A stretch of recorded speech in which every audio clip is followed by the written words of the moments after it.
Assalamualaikum warahmatullahi wabarakatuh. Jumpa kembali dengan saya, Profesor Dr. Diah Mutiarin dalam sesi tantangan Agile Government. Saya akan menyampaikan bahwa pada saat ini semua pemerintahan hampir di seluruh dunia itu melaksanakan pendekatan Agile Government di dalam pemerintahannya. Nah, pendekatan Agile Government ini sebenarnya banyak dilakukan karena kebutuhan-kebutuhan pemerintah untuk lebih merespon kebutuhan-kebutuhan dan perubahan-perubahan yang terjadi di dalam masyarakat yang dikelola. Nah, oleh karena itu juga ada hal yang lain bahwa dari sisi pasar itu juga mempengaruhi bagaimana private sector itu mampu mempengaruhi public sector. Nah, namun ada juga beberapa kelemahan dari private sector yang diterapkan di dalam pemerintahan ya. Misalnya ketika private sector itu banyak didorong oleh motif keuntungan, motif profit, maka pemerintah ini tidak bisa mengikutinya.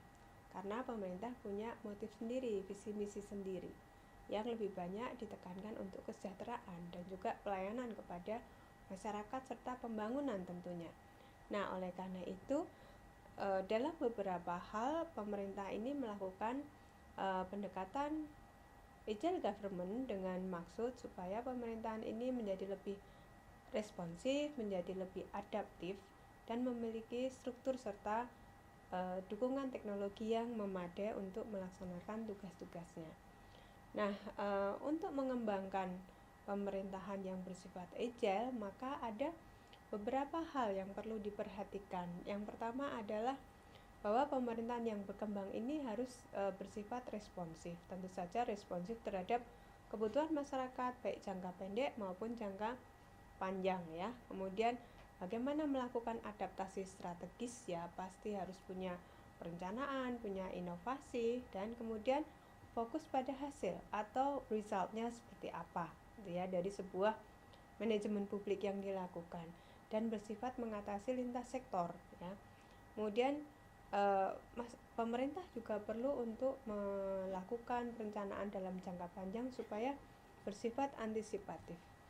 Nah, tantangan pada masa transisi Agile Government ini terlihat bahwa lanskap pemerintahan itu memang bersifat lintas sektor ya, dan saling berhubungan serta sangat kompleks.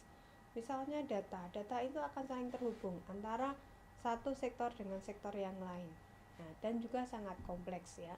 Nah, kemudian tantangan yang lain adalah perubahan. Perubahan ini bisa sangat cepat, perubahan regulasi, perubahan IT ya, kemudian perubahan data-data itu juga sangat kompleks ya, sehingga dengan demikian manajemen perubahan itu juga menjadi sangat kompleks.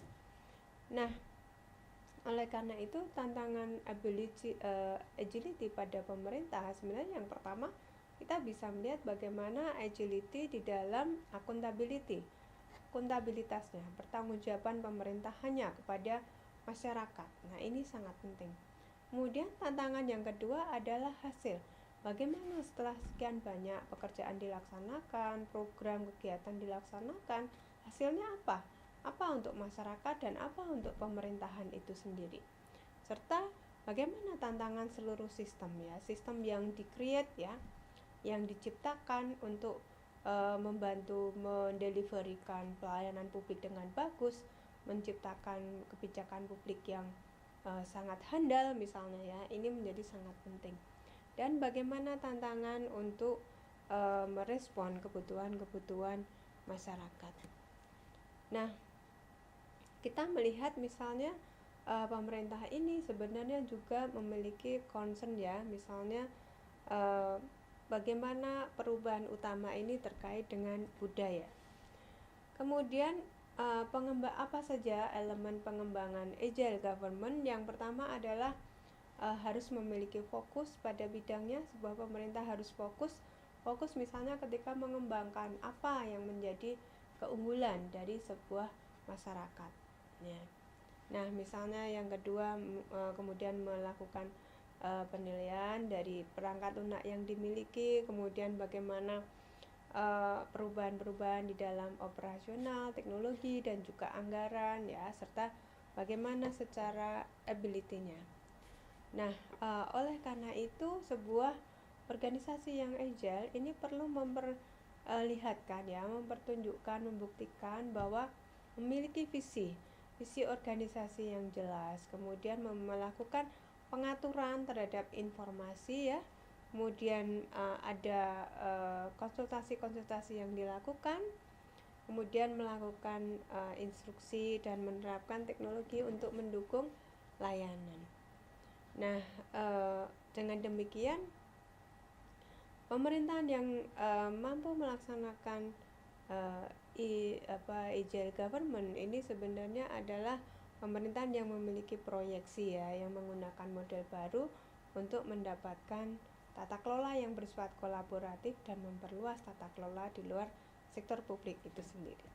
Demikian yang dapat saya sampaikan pada sesi ini. Terima kasih. Wassalamualaikum warahmatullahi wabarakatuh.